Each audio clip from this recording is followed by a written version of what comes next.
Assalamualaikum warahmatullahi wabarakatuh.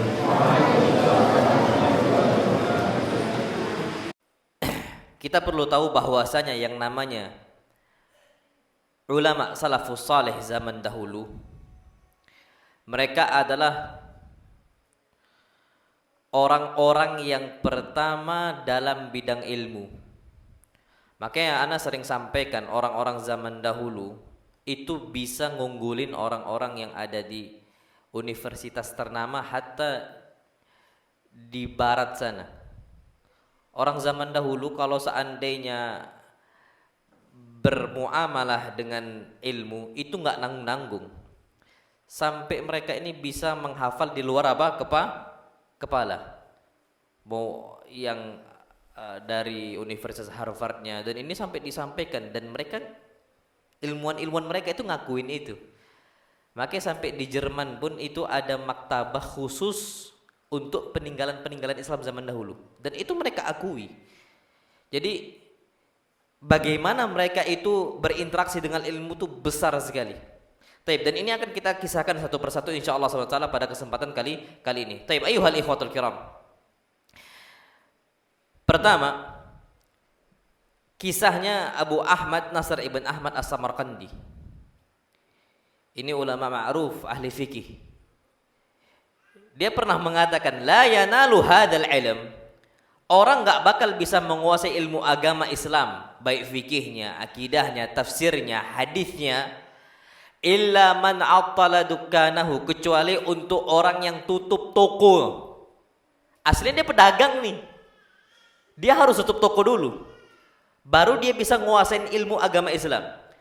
Wa kharraba bustanahu, dan kalau dia punya kebun itu harus ditutup, ditinggalkan sama dia sampai terbengkalai, baru bisa nguasain. Terus gimana mereka hidup? Masya Allah tabarakar rahman. Kalau zaman dulu itu ada zakat untuk orang-orang pelajar dan dai-nya. Zaman dulu itu dikasih zakat. Makanya Masya Allah tabarakar rahman. Tapi kondisinya zaman kita sekarang tuh jarang sekali dapat itu. Makanya mereka fokus. Makanya Masya Allah tabarakar rahman.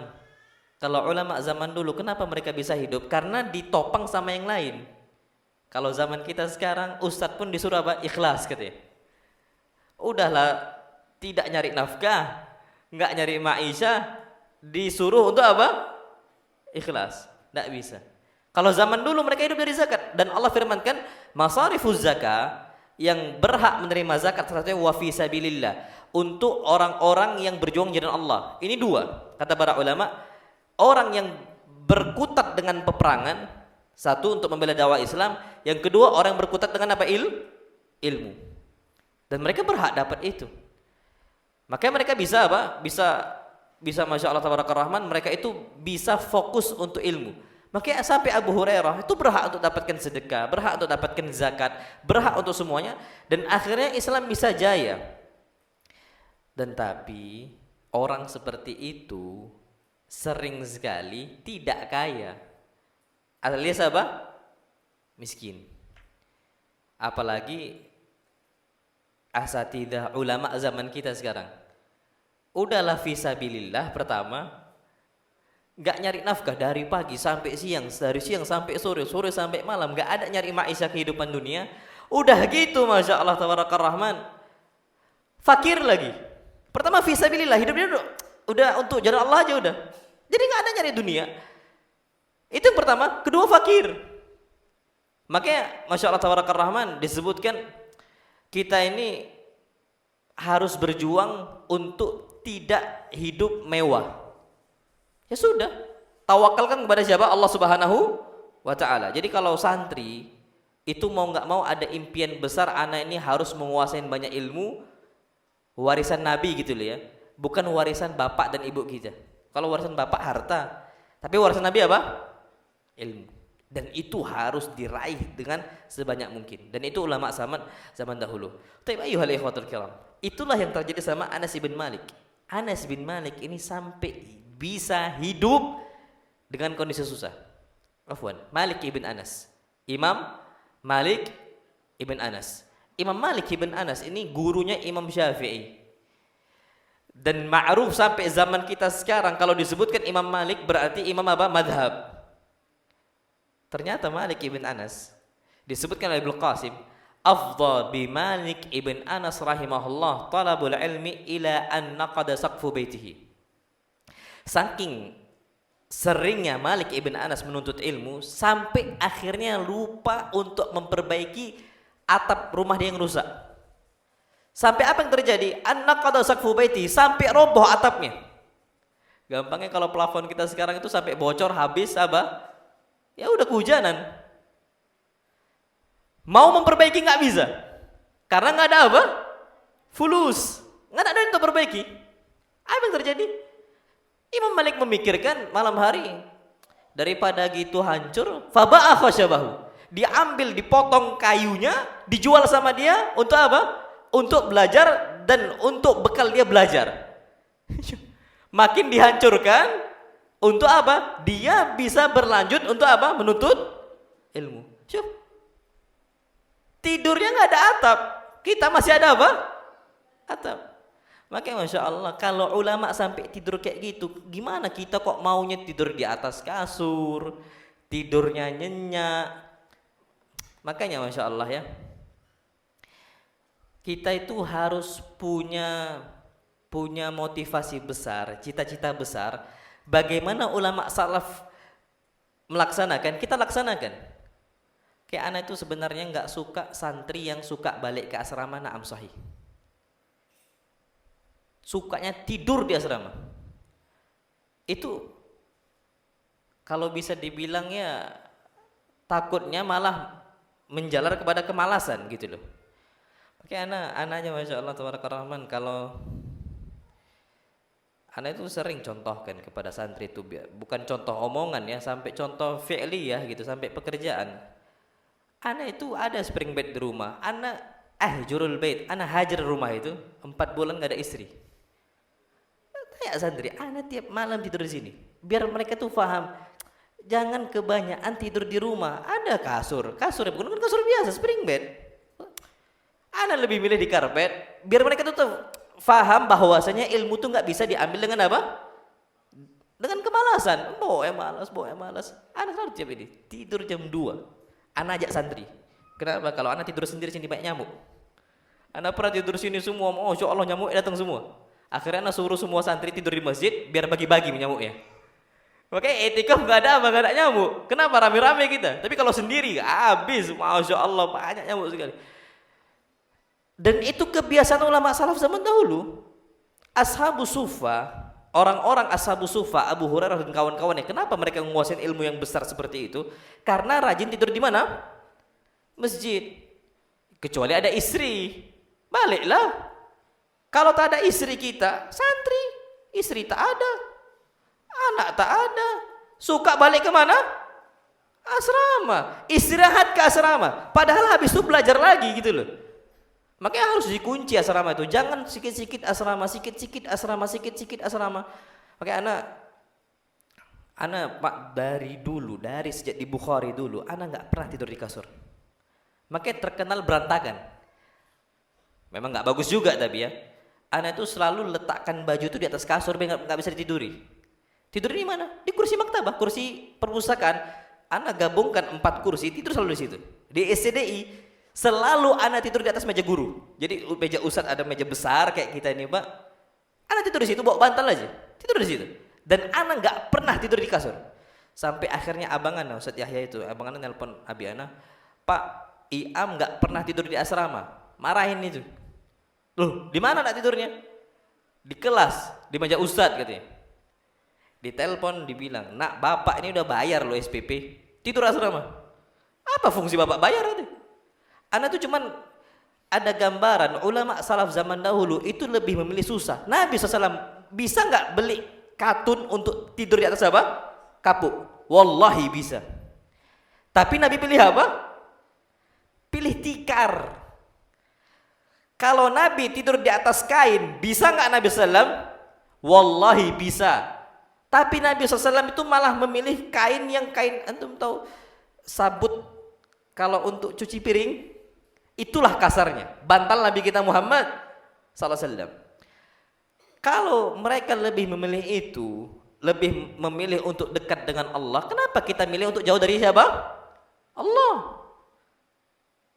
Tidurlah di kita belajar dari kasus apa? Iktikaf.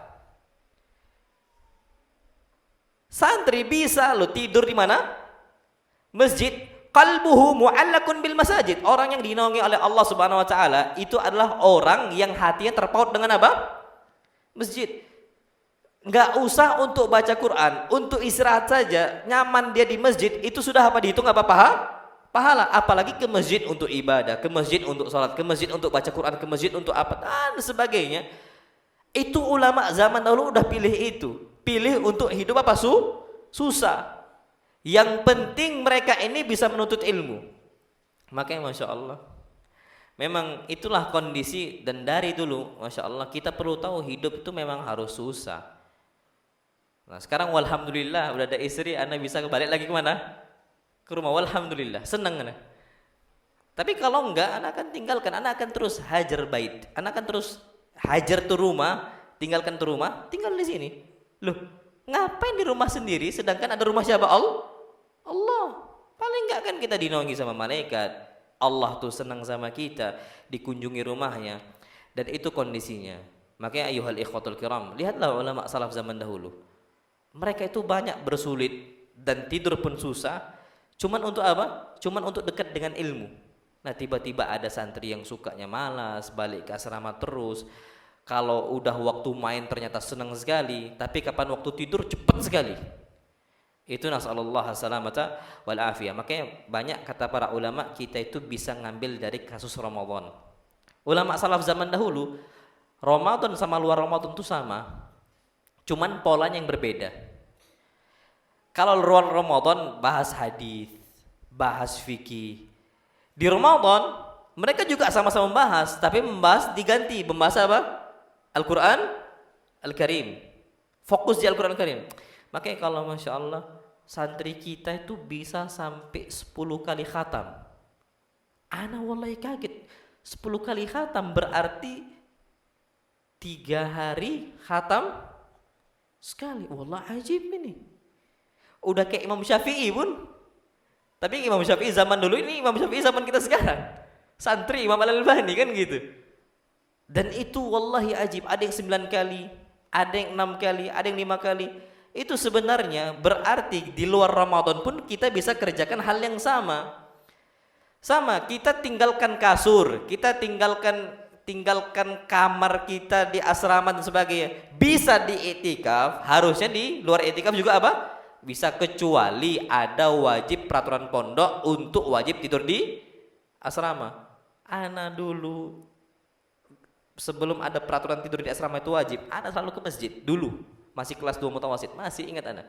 Masjid zaman dulu di Bukhari itu nggak ada karpet, sama sekali nggak ada karpet. Terus apa? Bawa sarung. Tetap bangun tuh menggigil gitu loh. Apalagi Solo dingin, kalau subuhnya itu terasa apa? Dingin. Tapi ana itu jauh lebih ana senengin dibandingkan tidur di asrama. Itu pola itu terus terjadi sama apa? Para ulama. Nah, wallahu alam bishawab. Taib. Itu ulama salaf zaman dahulu. Siapa? Al-Imam Malik ibn Anas. Jadi Masya Allah tabarakallah rahman, itulah yang perlu kita perhatikan, bagaimana mereka habiskan fulusnya untuk ilmu, bukan untuk memperbaiki ini, memperbaiki itu dan sebagainya. Nah, wallahu alam bishawab. Taib. Ayyuhal ikhwatul kiram. Ulama lainnya namanya Yahya ibn Sa'id Al-Qattan. Yahya ibn Sa'id Al-Qattan. Yahya ibn Sa'id Al-Qattan disebutkan beliau ini bagaimana menuntut hadis Nabi SAW, mencari hadis Nabi. Disebutkan kuntu akhruju minal bait qabla al-ghadat. Aku selalu keluar dari rumah sebelum subuh. Sebelum subuh udah keluar dari apa? Rumahnya untuk belajar. Fala arji illa ilal atama. Maka aku enggak bakal pulang kecuali sampai waktu atama. Antum tahu waktu atama? Waktu atamah itu adalah waktu terbaik kita melaksanakan sholat isya. Isya yang ditunda, tapi bukan tengah malam. Gampangnya kalau zaman kita sekarang itu sekitar jam 10-an, itu atamah. Keluar belajar sebelum apa? subuh, pulang kapan? Jam 10 malam. Pak, jangankan orang awamnya, santri aja nggak mampu. Ya kan?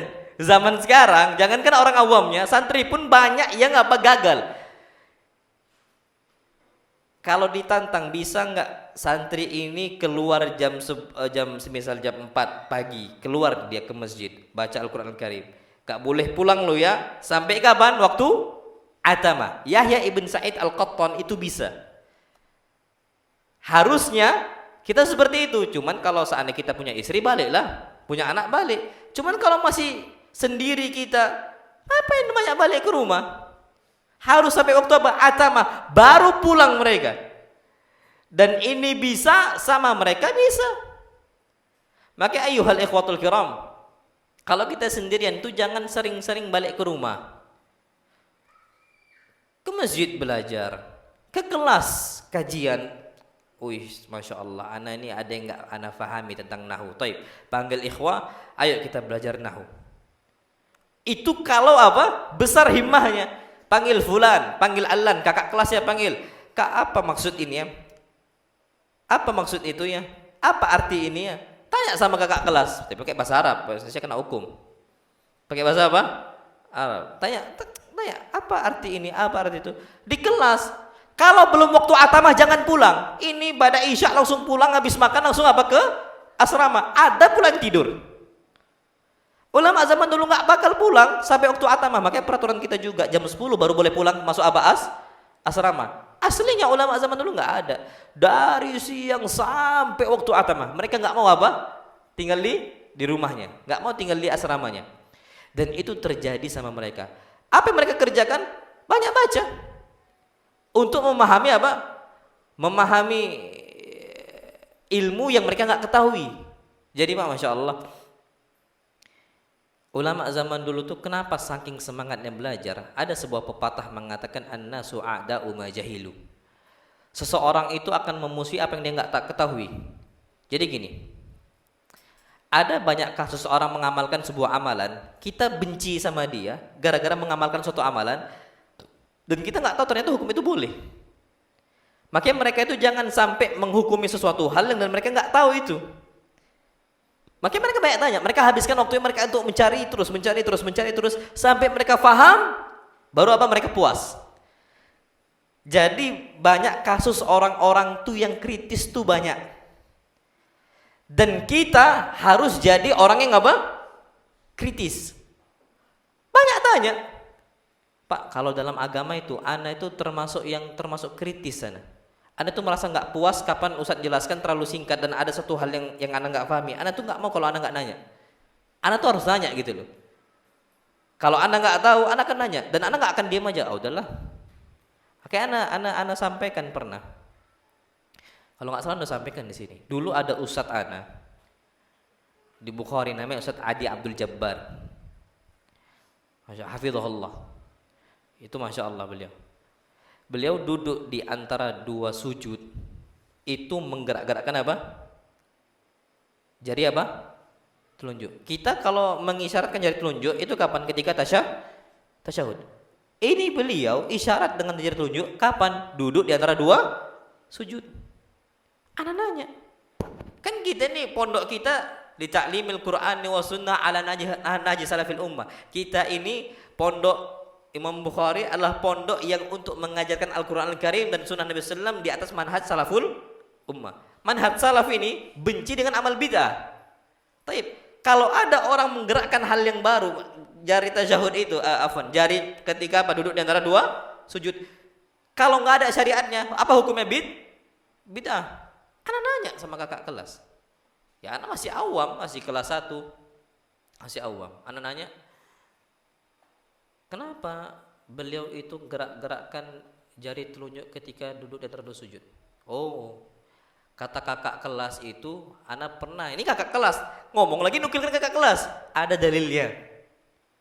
Apa dalilnya? Ya Allah alam. Yang jelas ada dalilnya. Gitu aja. Nggak puas sana. Ana waktu itu nggak dekat sama beliau karena beliau guru Tsanawi, guru SMA, dan Ana masih apa? Mutawasid, masih SMP.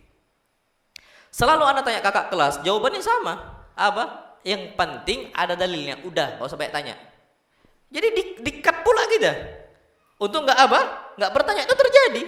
Nggak mungkin lah Ustaz kita ngamalkan sebuah amalan tanpa apa? Ada dalil. Iya, dalilnya apa? Yang penting ada katanya. Tapi yang penting apa? Ada. Sampai akhirnya ana masuk ke kelas 2 mutawasid, ana itu nggak bisa. Masya Allah, di hati ana itu terus bergejolak. Akhirnya ana tuh keliling maktabah dengan bahasa Arab seadanya gitu ya, kelas 2 mutawasid, belum sampai menguasain, betul-betul menguasain. Sampai akhirnya jumpa di fatwa Syekh Ibnu Utsaimin rahimahullah. Ada dalilnya, ada dalilnya. Dalil umum. Karena Rasulullah idza jalasa fi shalah asyara bi sababatihi. Nabi SAW kalau duduk ketika sholat, beliau selalu mengisyaratkan apa? Jari telunjuk beliau. Beliau jika duduk ketika sholat, maka beliau selalu apa? Mengisyaratkan apa? Jari telunjuk. Kalau Nabi duduk, duduk dan terus sujud, duduk enggak? Duduk di tasyahud, duduk enggak? Duduk. Apa kata Syekh Ibnu Utsaimin? Dua-duanya duduk. Berarti kita apa? Kita isyarat. Oh, iya betul juga. Dan pendapat ini juga disebutkan oleh Al-Imam Ibnu Qayyim rahimahullah dalam Zadul Ma'ad. Anda cari Zadul Ma'ad. Anda bukan orang yang puas. Oh, kata Syekh Ibnu Utsaimin ada Zadul Ma'ad. Anda bongkar, Anda cari. Rupanya di footnote-nya Syekh Ibnu Utsaimin beda dengan Zadul Ma'ad yang ada. Kenapa? Beda cetakan kitab. Beda cetakannya, beda halaman, beda jilid. Akhirnya cari terus sampai teks itu dapat baru puas. Ana mau nanya sama beliau, itu Ana segan. Itulah salahnya Ana. Kenapa nggak nanya sama beliau? Capek-capek kita per malam apa? Keliling. Kalau nanya sama beliau 10 menit selesai. Itulah akibat tidak mau apa? Bertanya. Tapi alhamdulillah Ana itu ada sikap untuk apa? Kritis. Harusnya kita juga apa? Sama untuk apa? Kritis. Ada satu hal yang kita nggak tahu, itu cari gitu loh. Sampai ketemu. Kalau nggak, jangan jadi orang tuh gampang puasan gitu loh. Udahlah ada dalilnya. Itu nggak bisa. Cari, pertegas. Dan itu cuman dimiliki oleh ulama zaman dahulu, himmah yang tinggi itu seperti itu. Ana ambil contoh. Al-Imam At-Tabari rahimahullah. Imam Tabari ini adalah imam ahlu tafsir. Kalau antum mencari tafsir ulama, pasti tersebut tafsirnya siapa? Al-Imam At-Tabari. Ada tafsir Tabari, tafsir Ibn Katsir, tafsir Al-Qurtubi. Banyak tafsir ulama yang pasti tersebut tafsir apa? At-Tabari. Baik. Apa kata Imam Tabari rahimahullah? Ini wallah ajib. Beliau mengatakan, "Lamma dakhaltu Misra." Ketika aku masuk Mesir, lam yabqa ahadun min ahli ilmi illa lakituhu wa imtahanani. Setiap aku jumpa dengan ulama Mesir, selalu aku diuji, dites keilmuan saya. Masya Allah tabarakallah. Kalau zaman dahulu orang tuh nggak bakal bisa sembarangan ngisi kajian sampai sudah terbukti keilmuannya. Kalau gampangnya kita zaman kita sekarang itu sampai ada syahadat ijazah. Nah, itu dia, itu penting gitu. Jadi nggak sembarangan kita nuntut ilmu dari banyak orang. Siapa gurunya? Tanyakan. Oh, guru ana fulan, guru ana fulan. Mana buktinya? Ada ijazah. Kita belajar dari doktor fulan, dari doktor fulan, dari doktor fulan. Tapi mana buktinya? Ana punya ijazahnya. Nah, itu penting. Kalau zaman kita sekarang cukup dengan apa? Ijazah. Ada nilainya, ada nilainya. Tapi kalau zaman dulu belum ada itu. Maka harus diuji. Kalau kita keluar syahadat, keluar ijazah, itu harus ada ujian kan? Udah gampang aja kasih nilainya, kasih transkrip nilainya, sama kasih ijazah, selesai. Kalau zaman dulu belum ada. Al-Imam At-Tabari rahimahullah masuk Mesir mau ngisi kajian. Apa kata beliau? Illa lakituhu wa imtahanani. Setiap orang yang lewat dari ulama selalu menguji saya, menguji keilmuan saya. Sampai kasusnya Masya Allah tabarakallah rahman. Ada salah satu ulama tahu kelemahannya Al-Imam At-Tabari rahimahullah. Tahu kelemahannya siapa? Al-Imam At-Tabari rahimahullah. Apa kata dia? Wamtahanani ahlul ilmi fi dzalika. Keilmuan saya diuji oleh para ulama yang ada di Mesir. Faja'ani yawman rajulun min ahli ilmi fayas'aluni fi syai'in min al-arud. Sampai kondisinya datang salah seorang ulama tahu kelemahan saya dan dia bertanya tentang masalah ilmu arud. Ilmu arud nih Pak, dalam Islam itu ada beberapa fununul ilm namanya, cabang-cabang ilmu. Ada fanul fikih, cabang apa? Fikih. Fikih itu pun Pak nanti cabang lagi, ada fiqhul muqaranah, perbandingan madhab, muqaratul madhahib, ada usulul fikih, ada qawaid fikih, itu nanti ada cabang-cabangnya. Tafsir juga sama, ada cabang-cabangnya. Hadis juga sama, ada hadis tentang masalah al-jarh wa ta'dil, ada masalah takhrijul ahadits. Jadi ada bidang-bidangnya. Taib, ilmu arud ini bagian dari fannul lughah. Cabang apa? Bahasa. Jadi dalam bahasa itu ada sastranya juga. Dan ilmu sastra Arab paling tinggi itu ilmu arud. Ilmu apa? Arud. Dan Al-Imam At-Tabari rahimahullah, beliau nggak mau mempelajari ilmu arud. Kenapa? Karena kurang manfaatnya. Akan menghabiskan banyak waktu dan yang jauh lebih bermanfaat ditinggalkan atau tertinggal gitu loh. Maka beliau tinggalkan ilmu arud, nggak pernah dipelajari. Tiba-tiba dites ilmu arud. Ilmu arud itu Pak ilmu paling tinggi dalam sastra Arab. Nahu sorofnya itu paling dasar. Yang paling tinggi apa? Ilmu arud. Sampai apa kata Al-Imam Tabari? Khallinil laila.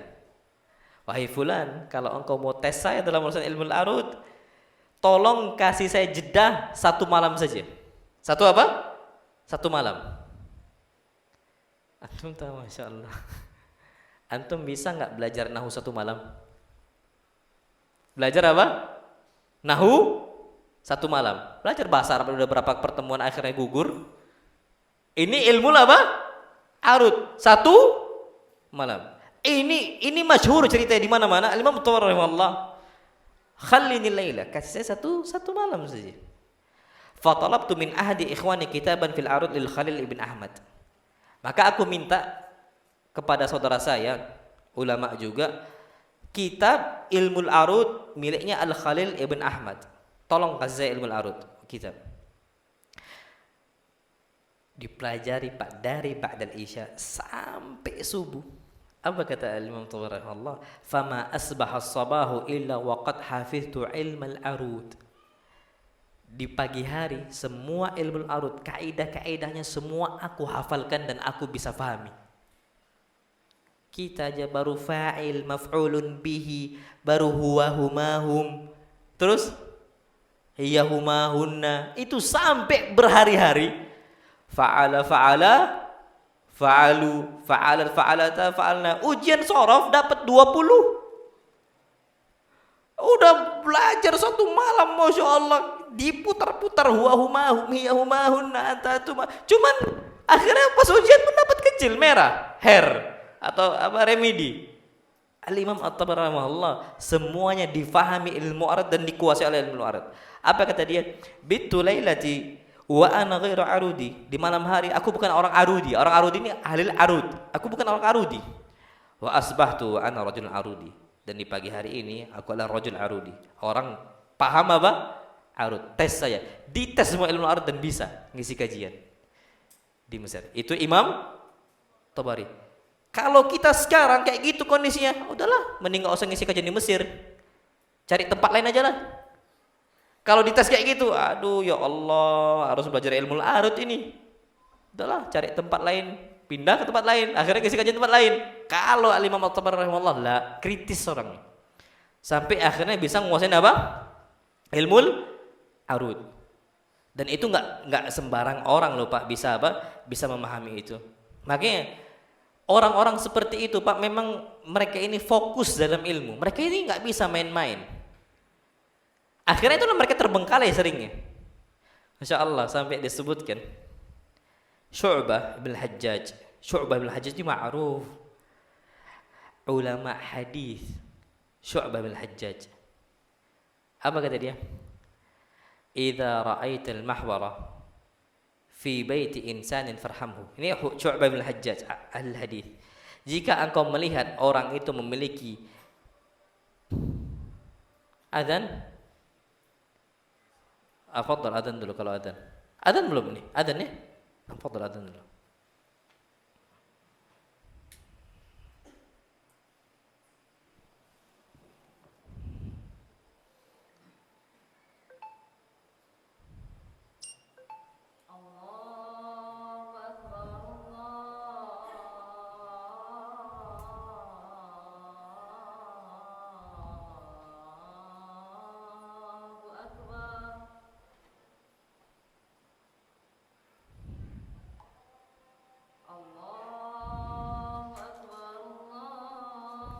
Syukran jazakallah khair.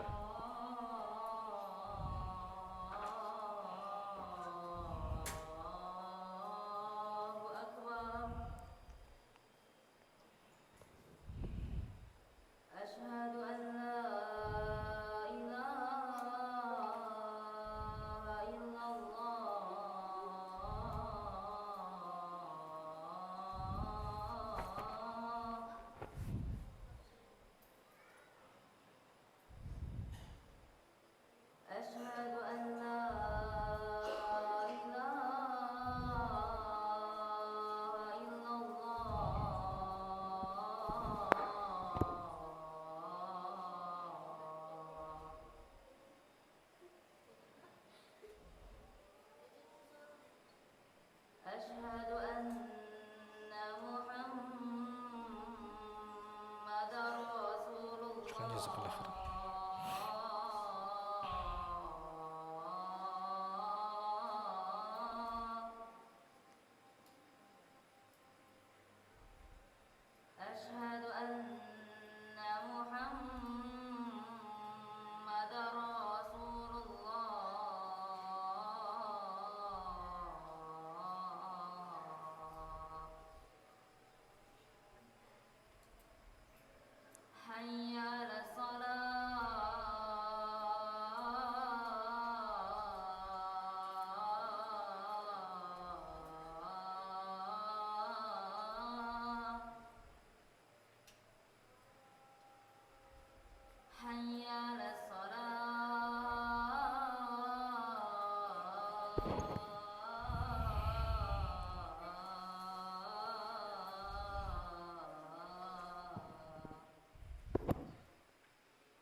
Taib.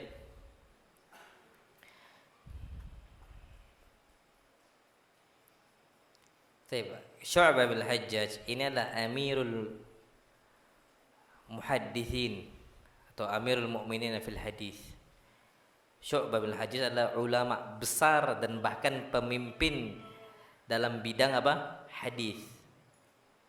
Beliau pernah mengatakan idza ra'aital mahbara fi baiti insanin farhamhu. Kalau engkau masuk ke rumah seseorang dan melihat banyak tinta-tinta pena, kasihanin dia. Kenapa? Biasanya orang yang banyak tinta di rumahnya orang miskin, habis cuman beli apa? Tinta. Farhamhu. Karena zaman dulu mahal tinta, zaman kita sekarang aja murah. Beli pena sekarang berapa harganya? 1.000 dapat. Itu pun nggak pernah habis. Belik baru bukan karena habis, belik baru karena hilang. Zaman dahulu mahal. Antum tahu pena zaman dahulu yang pakai apa? Apa bulu ayam? Nah, usai bulu ayam yang tinta itu mahal. Enggak sembarang orang punya itu. Oke, Masya Allah Tabaraka Rahman. Syu'bah bin Hajjaj, beliau faham kondisi orang-orang seperti itu. Kalau engkau melihat ada seseorang di rumahnya itu banyak tinta, farhamhu, kasihani. Wa in kana fi kummika syai' fa'timhu. Kalau engkau ketika masuk ke rumah dia ternyata melihat banyak tinta dan engkau bawa makanan, udah kasih aja semuanya. Saking apa? Ini orang ini butuh kasihan karena dominannya zaman dahulu orang rajin dengan ilmu biasanya apa? Miskin. Kenapa? Kenapa belum ngomong itu? Karena terjadi sendiri sama Syu'bah bin Hajjaj. Syu'bah bin Hajjaj itu pernah habis fulusnya gara-gara satu hadis. Gara-gara satu apa? Hadis. Syu'bah bin Hajjaj itu punya murid. Punya apa? Murid. Muridnya ini dia mengatakan kunna bi babi Syu'bah bin Hajjaj wa natadzakarul hadis. Kami pernah duduk-duduk di depan pintunya Syu'bah bin Hajjaj.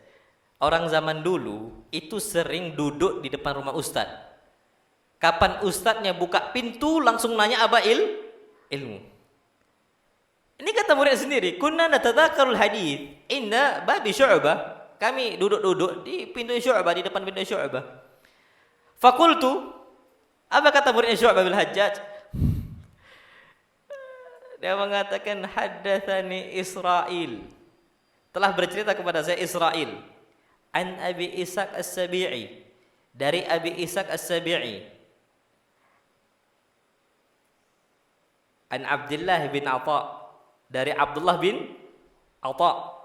An Uqbah ibn Amir Al-Juhani. Dari Uqbah ibn Amir Al-Juhani. Qala Rasulullah, Rasul bersabda, man tawadda'a, barang siapa yang berwudu kemudian mengucapkan asyhadu an la ilaha illallah sampai akhir, kata Nabi, futihat lahu abwabul jannati tsamaniyah yadkhulu min ayyiha sya. Dibukakan semua pintu surga yang 8, masuk dari pintu mana dia suka, yang dia mau. Ketika muridnya Syu'bah bin Hajjaj menyampaikan hadis itu, ditarik, dipukul dia. Fabakait, aku pun nangis dipukul, saking kerasnya. Dipukul sama apa? Syu'bah. Pas dipukul, ditarik, dipukul. Pas keluar masih nangis. Sampai keluar dari pintu Syu'bah, apa kata takonnya? 5 bakait. Kenapa kau nangis? Latamani Syu'bah. Aku ditampar sama siapa? Syu'bah. Maksudnya dipukul sama siapa? Syu'bah. Karena menyampaikan hadis yang dhaif.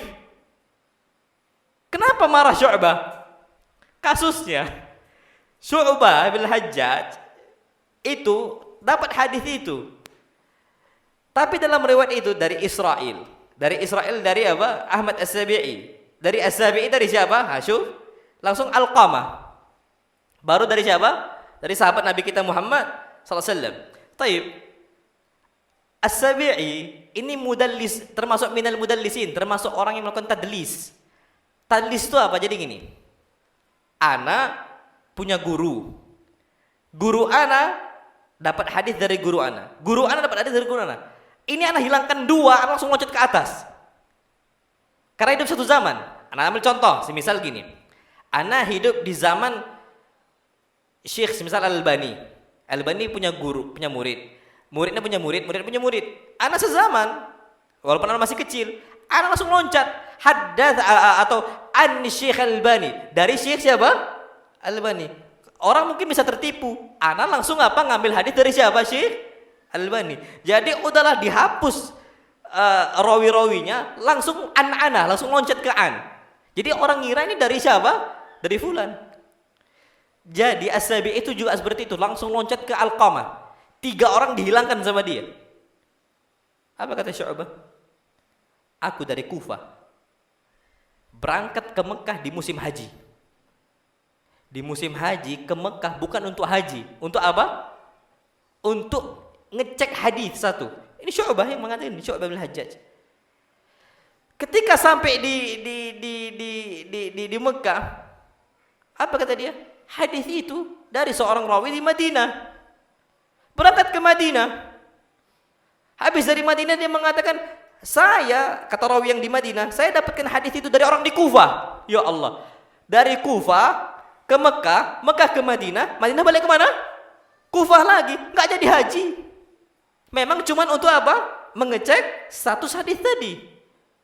Sampai ke Kufah. Apa kata dia?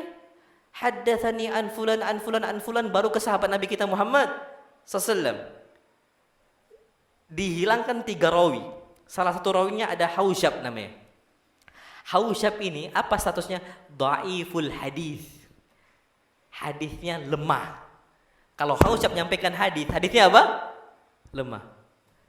Sampai ketika dengar hadis ini dari Hausyab dan dihilangkan sama As-Sabi'i, apa kata Syu'bah bin Hajjaj?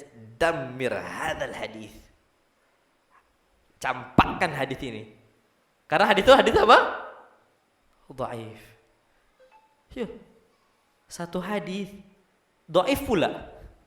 Keliling dari Kufah ke mana? Ke Mekah, Mekah ke mana? Madinah, balik ke mana? Dhaif pula, masih mending sahih. Sampai dia mengatakan,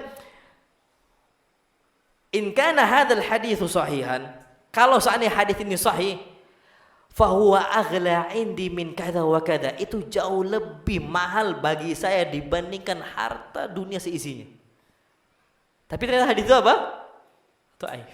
Walaupun ada ulama yang mensahihkannya, menghasankannya karena dhaif dari riwayat dhaif yang lain, jadi apa? Hasan li ghairi, nanti dibaca di mustalah hadis. Tapi kalau dari jalurnya Israel tadi, itu hadisnya apa? Dhaif. Itu keliling loh. Dan ternyata Masya Allah, mereka nggak ada mempermasalahkan itu. Mereka bisa. Antum tahu Masya Allah, ulama salaf yang lain,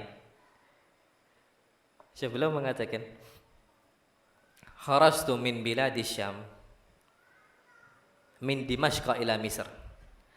Aku keluar dari kampung saya di negara Syam, tepatnya di kota Damaskus, ila Misr. Ke negara apa? Mesir. Wa min Misra ilal Hijaz. Dari Mesir ke Hijaz. Hijaz ini Makkah Madinah. Berangkat ke Madinah. Wa minal Hijaz ilal Iraq. Dari Hijaz ke mana? Irak. Thumma minal Iraqi ilal Hijazi marratan ukhra. Dari Irak balik lagi ke Hijaz, ke Mekah, tujuannya untuk mencari hadis. Syuh. Ana mau antum ada gambaran di sini. Tadi dia mengatakan apa? Aku keluar dari Damaskus menuju apa? Mesir. Antum kalau nggak percaya, antum buka Google Map, Pak. Kan ada fitur untuk ukur jarak. Anak ukur jaraknya. Jadi ini anak screenshot ya. Dari Damaskus, ini Suria, Damaskus itu Suria di sini. Anak tarik sampai ke Kairo, Mesir. Dari Kairo Mesir anak tarik sampai ke Madinah. Ini Madinah. Hijaz. Dari Madinah anak tarik sampai ke Irak, Baghdad. Dari Irak anak tarik lagi ke Mekah. Semuanya jaraknya 4.389 km. 4.389 km. Taib. Anak kemarin pulang kampung ke Medan. Anak ukur pakai Google Map. Berapa jarak dari Prabu Muli? Karena capek ke Medan tuh, capek padahal naik mobil. Anak ukur dari apa? Dari Prabu sampai ke Medan, dapatlah jarak 1000-an kilometer, 1100 atau 1200 lupa. Taib. Naik kendaraan mobil itu apa? Selesai 3 hari 2 malam. Capeknya Masya Allah. Itu 1100 kilometer. Ini 4000 kilometer. Yang ajibnya Masya Allah, enggak naik onta. Kullu hadza ala qadamayya, semua itu aku jalan kaki. Ana buka lagi Google Map. Pakai apa? Ukuran jalan kaki. Ke Medan 11 hari. 1000 kilometer 11 hari. Sekarang ini 4000 kilometer. Berapa hari? Kalikan aja. Dan bukan sekali itu selesai, bukan, diulangin lagi. Apa kata dia? Dia mengatakan kullu hadza ala qadamayya. Semua ini aku lakukan dengan jalan kaki dan itu aku lakukan sab'a sinin, selama 7 tahun diulang-ulangi. 7 tahun jalan kaki menges kita. Ya, jalan aja sampai ke Medan 11 hari itu menges. Ini berapa tahun? 7 tahun diulang-ulangi, Masya Allah jalan kaki. Tiba-tiba ada ustadz ngisi kajian ke Palembang jalan kaki, hebat. Kalau ada ustadz nih dari Prabu ngisi kajian di mana? Di Palembang jalan kaki, yakin nggak ada adabnya itu sama ustadz? Udah tahu ustadznya nggak ada kendaraan, naik motor aja, ada nggak adabnya? Nggak ada. Ustadznya nggak ada kendaraan dan sebagainya. Tapi ulama zaman dulu nuntut ilmu, udah mereka berangkat, Masya Allah. Dan itu terjadi sama mereka. Dan ana bisa bayangkan zaman dulu terjadi, zaman kita juga bisa loh. Ana dapat banyak kabar orang barat sana berangkat ke Mekah itu naik apa? Sepeda. Sampai ke mana? Sampai ke Mekah, sampai gitu loh. Naik sepeda bisa.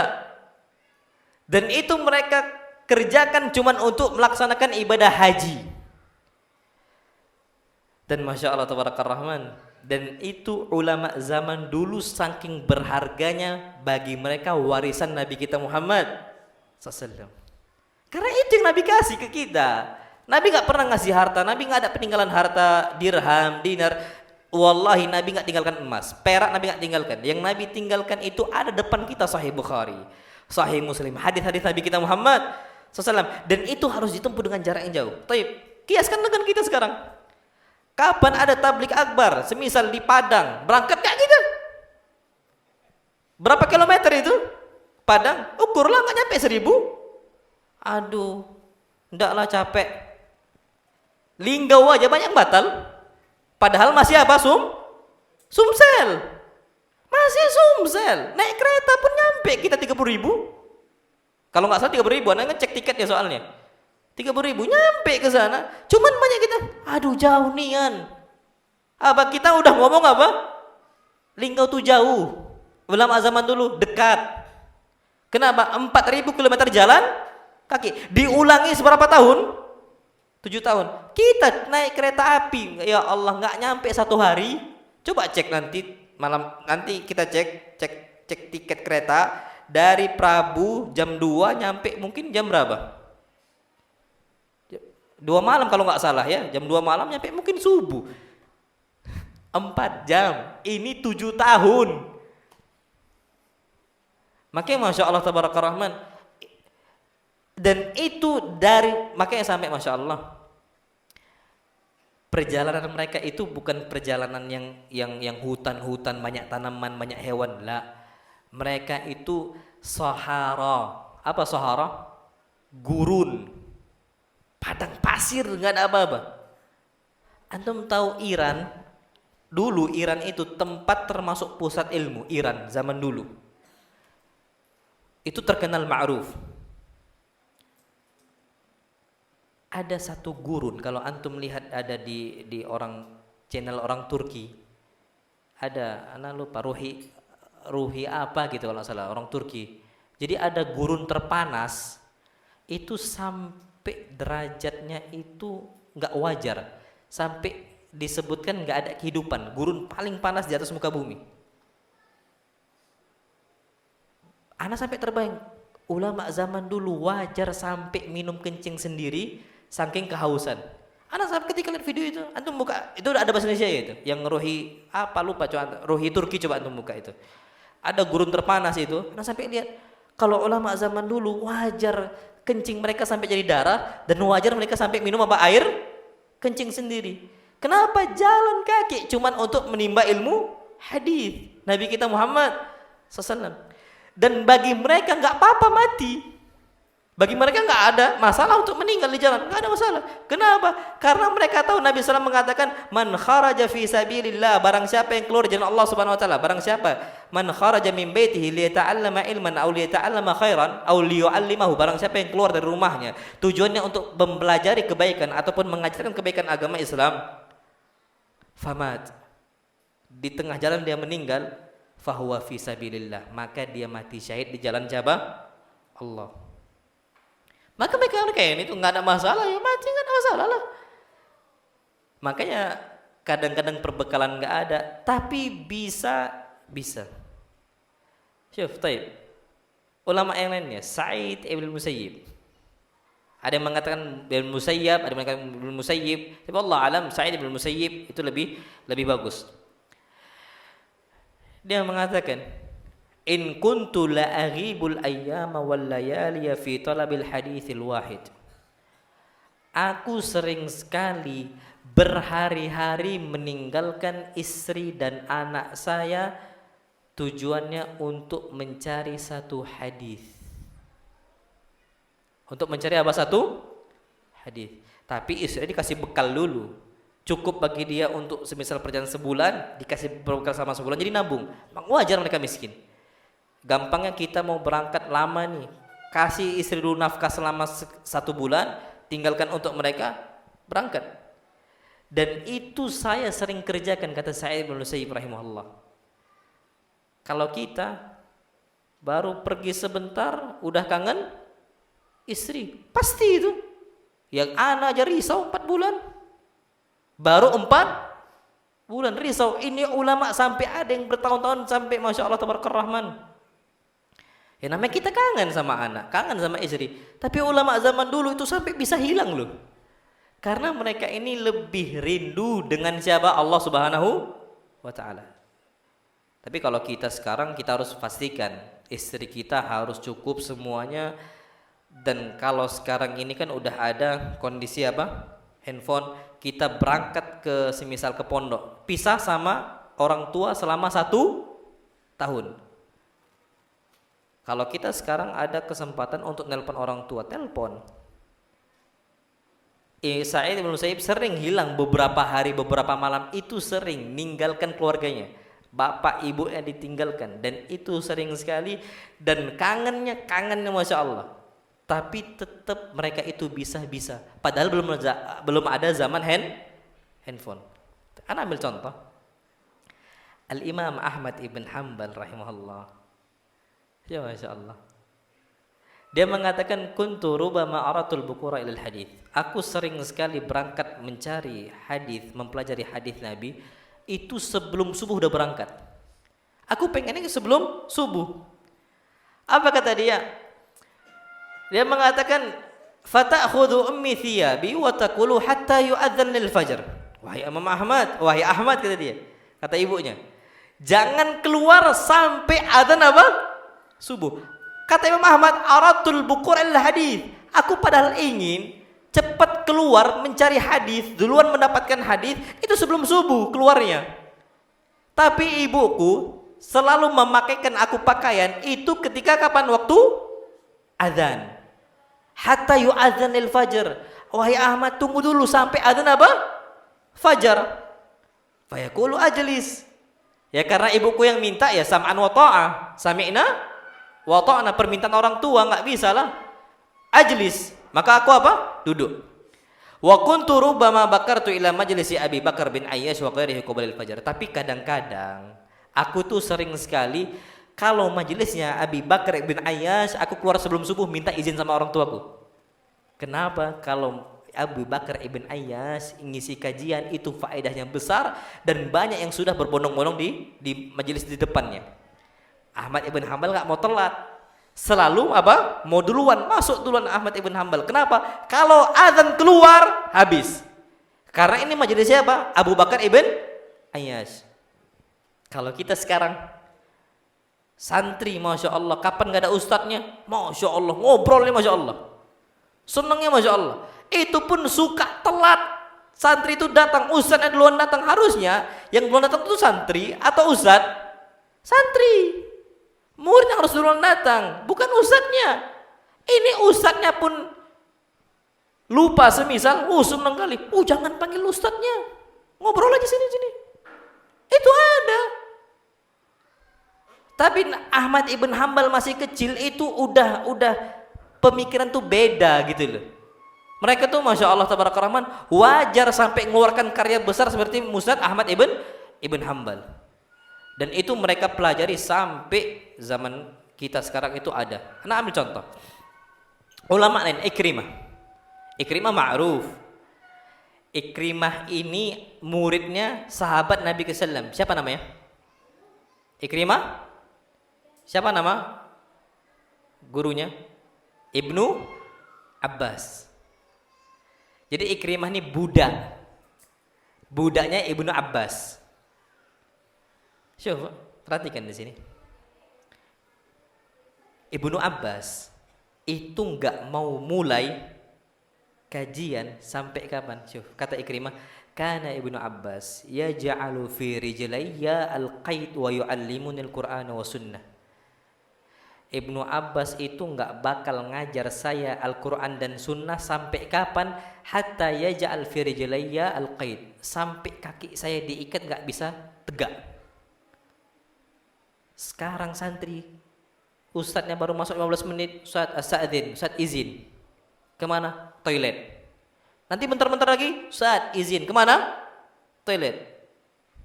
Ikrimah nggak bisa bangun, diikat sama siapa? Sama Ibnu Abbas. Apa iya ustadznya harus ngikat dulu? Diikat nggak bisa sampai nggak bisa bangun, baru apa? Belajar hadis. Sampai apa yang terjadi kata para ulama setelah Ikrimah, dia mengatakan hatta shara Ikrimah sayyidan nas. Sampai Ikrimah menjadi sayyidan nas. Sayyid itu apa? Tuannya manusia. Budak, nggak ada cerita budak itu jadi sayyid, tuan tuh nggak ada. Tapi statusnya budak, kedudukannya apa? Tuan. Sampai kondisi Ikrimah itu duduk ngasih fatwa di depan raja. Raja mentaati ucapan siapa? Ikrimah. Budaknya Ikrimah, rajanya taat sama siapa? Ikrimah. Wallah ajib. Makanya hatta sara sayyidan nas. Dulunya dia ini budak, memang statusnya budak. Tapi statusnya memang budak, tapi kedudukannya apa? Tuan. Masyarakat taat sama dia. Itu cuma terjadi sama siapa? Ikrimah. Ini yang Allah firmankan, yarfa'illahu alladhina amanu minkum walladhina utul ilman darajat. Allah yang mengangkat orang beriman di antara kalian. Yang kedua apa? Orang yang dikasih ilmu dengan banyak apa?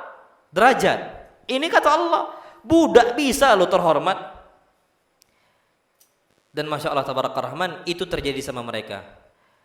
Para ulama lain Masya Allah disebutkan sampai dia mengatakan, aku belajar dari ulama jumlah mereka itu alfa syekhin, sampai 1000 syekh. Kalau 1000 itu banyakan. 1000 syekh. Muhammad ibn Yunus mengatakan, katabtu bil Basrah, aku belajar di Basrah dari ulama, jumlahnya berapa? 1186 rajula, 1186 orang. Syuf, 1100 1186 orang, 1186 orang. Katabtu, aku nulis dari mereka semua, dari 1000 syekh, dan itu cuman di Basrah. Cuman di mana? Basrah. 1000. Kita se-Indonesia ini berapa ustadz kita yang antum belajar dari dia dan antum tulis faedahnya? Di Indonesia ini kita duduk di majelis ustadz, tapi syaratnya kita tulis. Nggak usah satu kota Palembang, Prabu Muli, Sesumsel, jangan. Se-Indonesia dari Sabang sampai Merauke. Berapa ustadz yang kita tulis ilmunya dari mereka? 1, Ustadz Habib. 2, ya kita tulis dulu ya, yang nulis ini, aktif nulis. 2, Allah alam bisawab. Allah alam bisawab. Kita sekarang punya akses untuk YouTube, nonton Ustadz Khalid, nonton Ustadz Syafiq, nonton banyak Ustadz kita, Masya Allah. Ali Musrinya, Ustadz Maududinya, Masya Allah banyak. Tapi pernah nggak kita itu cuman bukan sekedar lewat saja, kita catat. Itu Masya Allah, itu terjadi sama Muhammad ibn Yunus 1000. Itu cuman di Basrah. Syuf, itulah himmah. Himmah yang tinggi, semangat yang tinggi yang ada pada ulama zaman dahulu. Tapi kita Masya Allah Tabaraka Rahman memang perlu diasah. Tapi nggak ada masalah. Kalau sekarang kita mungkin agak kurang, tinggal kita disemangatin lagi. Naam ayuhal ikhwatul kiram. Kadang-kadang kita ini Masya Allah, kenapa nggak fokus dengan ilmu? Kadang-kadang banyak masalah yang terjadi sama kita. Contoh kalau kita orang awam masuk urusan bisnis lagi jatuh, mungkin rumah tangga lagi ribut, atau tetangga lagi rusuh-rusuhnya, atau masyarakat lagi musuh-musuhinnya, itu yang memalingkan kita dari apa? Ilmu. Tapi ternyata Masya Allah ya, ana itu juga sama, sering lalai gara-gara itu. Ya kita kan bermuamalah dengan banyak orang dan sebagainya. Banyak hal-hal yang terjadi sama kita dalam kehidupan kita sampai memalingkan kita dari ilmu. Jadi nggak fokus gitu loh. Itu sering gara-gara ada masalah ini dengan tetangga ini, masalah ini di tempat ini. Apalagi anak sering safar dan sebagainya. Itu kadang-kadang mengganggu. Akhirnya anak baru paham intinya itu lupakan manusia, fokus dengan apa? Ilmu. Itu sering astagfirullahaladzim. Astagfirullahaladzim. Kita masalah bisnis lagi jatuh dan sebagainya, capek kita mikirnya, ya Allah kenapa kok gak ada orderan lagi, kenapa gak ada ini lagi. Itu rasanya udah mau capek gitu loh. Akhirnya kita mikirin bisnis kita, dan kita gak pernah terpikir untuk istighfar. Kita ini udah lalai dari apa? Ilmu. Astagfirullahaladzim. Udah astagfirullahaladzim. Masalah dengan tetangga, ada masalah sama tetangga, sampai Masya Allah, sampai kita tuh kadang-kadang lupa, nggak boleh loh gitu loh, sampai ya Allah, berarti memang kurang fokus di sini. Nah ulama zaman dulu sampai sahabat Nabi kita Muhammad disebutkan setiap malam manusia ini pasti ada salah dengan orang, pasti ada kondisi bermasalah dengan orang, itu harusnya seperti itu. Tapi kenapa para sahabat bisa bersih? Dia mengatakan ma bitu lailati, tidaklah aku bermalam di malam hari kecuali aku hilangkan di hati saya minal ghilli wal ghishya 'alal mu'minin. Aku hilangkan kebencian dan menghancurkan kehormatan seorang di malam hari. Aku apa? Hilangkan kebencian. Ya sudahlah. Kalau mereka juga zalimin saya, ya sudahlah, dilupakan. Jadi ada kasus Masya Allah Tabaraka Rahman, ulama salaf zaman dahulu dapat keutamaan yang besar. Jadi dia ini sering dizalimi oleh orang dan enggak dianggap jasa dia oleh orang. Ulama salaf zaman dahulu. Tapi dia selalu mengatakan, ya sudahlah, dia maafkan. Dia maafkan. Sampai pada kasus dia meninggal, ada seseorang yang mimpi ini ulama salaf. Dalam mimpinya dia jumpa dengan Allah di yaumul hisab. Hari apa? Hisab. Apa kata dia? Pada hari ini saya lupakan semua yang ada pada kesalahan engkau karena engkau melupakan kesalahan orang yang ada pada engkau. Dulu dia maafkan orang, maka Allah maafkan dia. Itu yang Allah firmankan dalam Al-Quran Al-Karim. Hal jazaul ihsani ilal ihsan. Orang yang terus berbuat baik akan apa? Dibalas kebaikan. Jadi kalau kita ini nggak fokus gara-gara urusan bisnis, tetangga atau apa dan sebagainya, udah balikkan lagi, Allah anak ini udah lalai, fokus lagi udah. Itu biasanya orang karena banyak pikiran, memang banyak pikiran dia jadi kacau gitu. Ketika dia udah kacau, dia memang perlu untuk rujuk lagi sama Allah, balik lagi sama Allah, dan dia renungi tadabburi hidup dia, dan dia tenang lagi. Ya, maafkan aja lah semua orang. Untuk apa mau dibawa sampai terus menerus? Dan itu kita perlu tahu itu. Dan insya Allah itu akan diberkahi hidupnya dan kita bisa fokus dengan ilmu. Dan Allah alam bisawab. Jadi seperti itu. Nah, ini ada beberapa pertanyaan, insya Allah kita jawab. Assalamualaikum Ustaz, afwan mau nanya masalah menggerakkan jari tadi itu hukumnya bid'ah atau apa Ustaz? Soalnya ada santri yang melakukan hal itu. Ada. Fadl, tapi kalau ana bid'ah. Kalau antum tanya ke ana, hukumnya apa? Bid'ah. Tapi kalau mau ngamalkan, fadhal ngamalkan, dan itu di pendapatnya Syekh Ibnu Utsaimin, dan bahkan beliau mengatakan sunnah. Itu persis dengan orang-orang yang berpendapat untuk apa? Qabd. Ketika tidak. Apa hadisnya? Hadisnya disebutkan kana Rasulullah SAW idza qama fi salati qabada. Kan Rasulullah idza qama fi salati, Nabi SAW kalau tegak dalam salat, beliau ngapain? Wada'a yadahul yumna ala yadil yusra. Beliau meletakkan tangan kanannya di atas tangan kiri. Taib. Nabi kalau tegak ketika salat. Anda sekarang mau nanya, i'tidal tegak atau duduk? Tegak. Berarti semua tegak kita apa? Sedekap.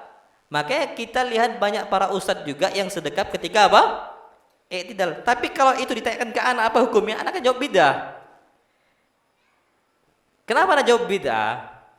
Karena tidak ada dalil khusus dalam masalah itu, dan ternyata ada mukhalifnya. Ketika anak cek, paling tidak anak tuh merasa aman. Oh, anak nggak akan ingkari itu. Kenapa? Karena memang ada ulama yang berpendapat dan ada hadisnya. Cuman hadisnya itu hadis umum. Sedangkan ada hadis khusus. Apa hadis khususnya? Hadis khususnya disebutkan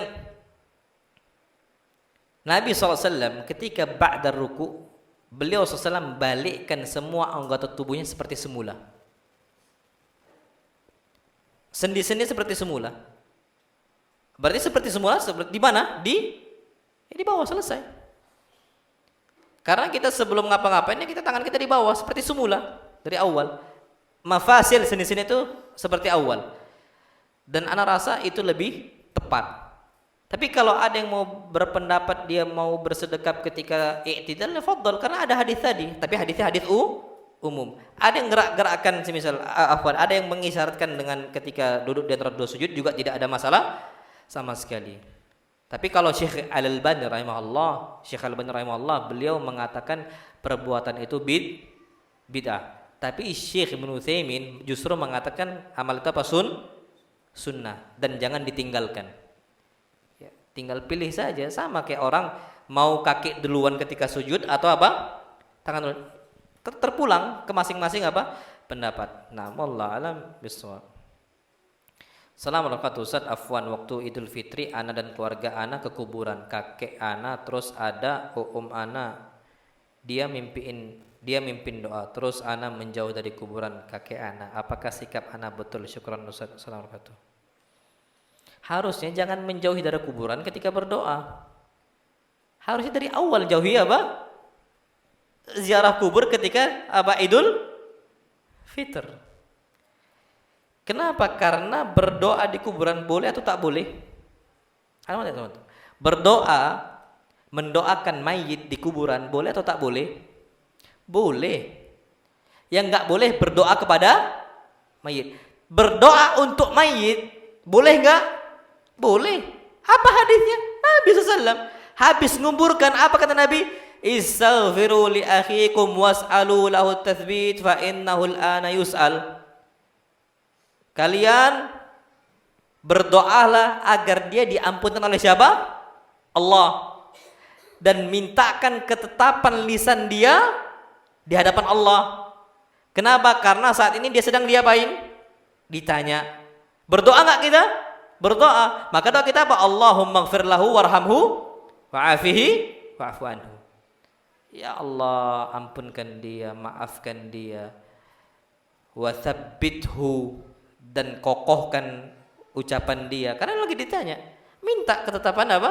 Ketetapan iman dia dikubur. Maksudnya kemudian untuk dia mengucapkan man rabbuk wa man nabiyyuk wa ma dinuk, jawaban itu dia bisa jawab. Jadi boleh? Boleh. Tapi masalahnya mengkhususkan di hari Idul Fitr. Taib.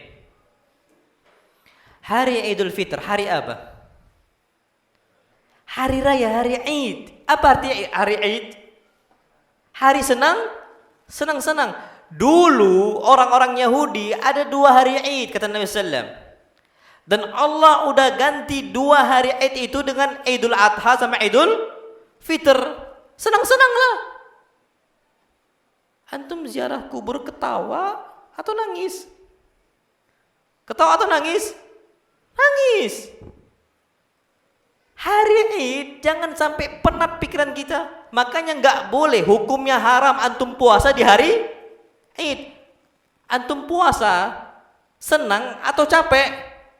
Capek. Hari makan, sampai Nabi mengatakan Al-Id, yaumul Id, yaumu aklin wa syurbin. Hari Id gak boleh ada yang puasa. Kenapa? Karena ini hari makan dan hari minum, senang-senang. Tiba-tiba antum puasa. Tiba-tiba antum nangis. Kenapa? Karena ziarah kubur. Maka jangan di hari Idnya. Terus kapan setelahnya?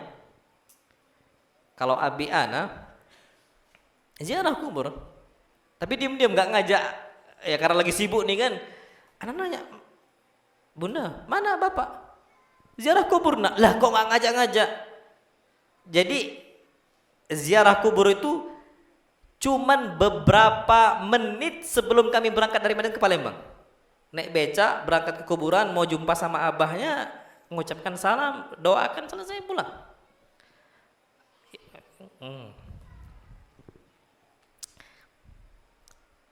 Kita tuh memang harus sering mengunjungi apa?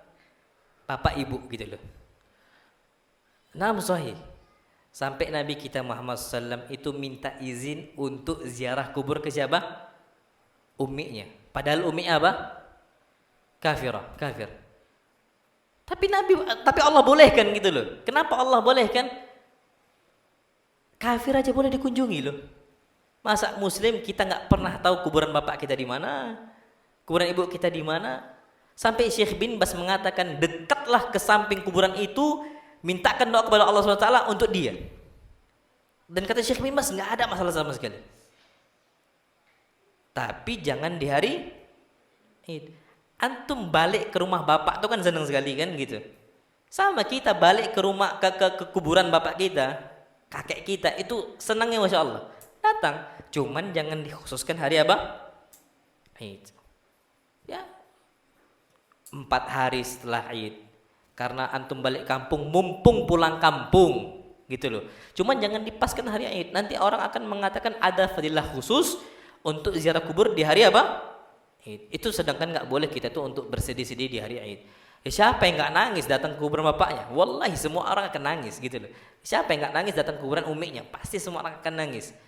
Sedangkan kita dari Id adalah hari bersama. Ambillah 3 hari setelahnya atau 4 hari setelahnya, 5 hari setelahnya, baru kita kunjungi kuburan mereka. Namullah alam bisawab. Jadi jauhinnya itu bukan ketika doanya. Justru doanya boleh nggak? Boleh. Cuman nggak perlu dipimpin sebenarnya. Boleh, terserah masing-masing doakan. Harusnya dari awal tadi ziarah kuburnya, ya nggak boleh di hari. Ana pernah diajak sama keluarga Ana untuk ziarah kubur di hari Id pertama. Kami sekeluarga nggak ada yang berangkat, nggak mau. Kami nggak menentukan, tiba-tiba aja nanti nggak. Kami nggak mau dari Id karena udah banyak orang mengatakan itu ada keutamaan khusus. Jadi ketika semisal 5 hari setelahnya baru kami kunjungi. Dan itu tiba-tiba aja, ayolah sekarang, ayo. Jadi nggak dijanjikan tentu waktunya dan sebagainya, tiba-tiba aja, dan itu insya Allah diperbolehkan dalam agama Islam. Namullah alam bisawab. Jadi Pak, boleh nggak berdoa di kuburan? Boleh, bukan doa minta sama mayit, tapi mintanya sama siapa? Allah. Untuk siapa? Mayit. Justru seperti itu. Nah, Allah alam bisawab. Taib. Ada yang lain nggak? Fadhal.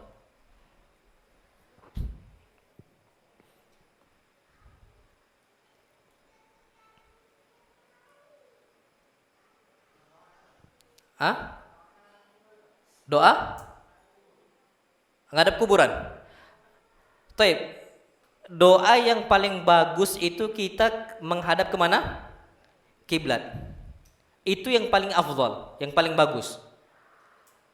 Kalau kita menghadap ke kuburan, kalau kita doanya kepada Allah, boleh-boleh, tapi ditakutkan kita itu berdoa kepada makhluk. Orang menyangka seperti itu. Justru paling bagus ngadap kemana? Kiblat. Tapi samping kuburan tadi, ya Allah, mohon ampunkan abah ana yang ada samping ana. Ya Allah, maafkan semua kesalahan dia. Di samping kita menghadap ke mana? Kiblat. Angkat tangan kita, minta sama sama Allah. Karena di Indonesia ini banyak, di negara kita banyak orang minta ke kuburan. Yang harusnya minta kepada Allah, banyak orang doa ngadap ke kuburan minta ke ahli kubur. Itu kan menimbulkan apa? Prasangka. Doa kemana saja itu boleh. Yang nggak boleh itu sujud menghadap kepada kubur, itu nggak boleh. Wala tusalil kubur. Makanya sholat jenazah, berdoa nggak kita depan dia? Lu doalah Allahu Akbar, takbir pertama. Baca apa? Hah? Taib, takbir kedua baca apa? Takbir ketiga baca apa? Doa. Depan nggak? Depan dia. Yang nggak boleh aslinya apa? Cuman sujud. Makanya sholat jenazah tidak ada apa? Sujudnya. Tapi kita berdoa depan dia, apalagi imamnya betul-betul depan, dekat lagi. Biasanya untuk tempat itu, muat tempat kan itu pas depan. Cuman banyak orang prasangka, apalagi ngangkat tangan kita depan kuburan, biasanya minta ngalap berkah. Minta apa? Berkah. Nah takutnya ini ustadz minta ke kuburan. Makanya afdalnya ngadap kemana? Kiblat. Kita mengucapkan ya Allah, ampunkan abah ana yang samping ana ya Allah, maafkan semua kesalahan dia, dan itu lebih afdal. Wa illa aslinya boleh, yang enggak boleh itu sujud menghadap ke mana? Kuburan. Nah, Allah alam. Fadhal yang lain silahkan.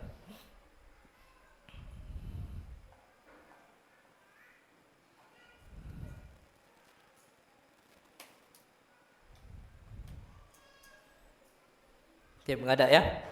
Kita tutup sampai sini, kurang lebihnya namun maaf. Wassallallahu nabiyana Muhammad subhanakallahumma wa bihamdika asyhadu an la ilaha illa anta astaghfiruka wa atubu ilaik. Assalamualaikum warahmatullahi wabarakatuh.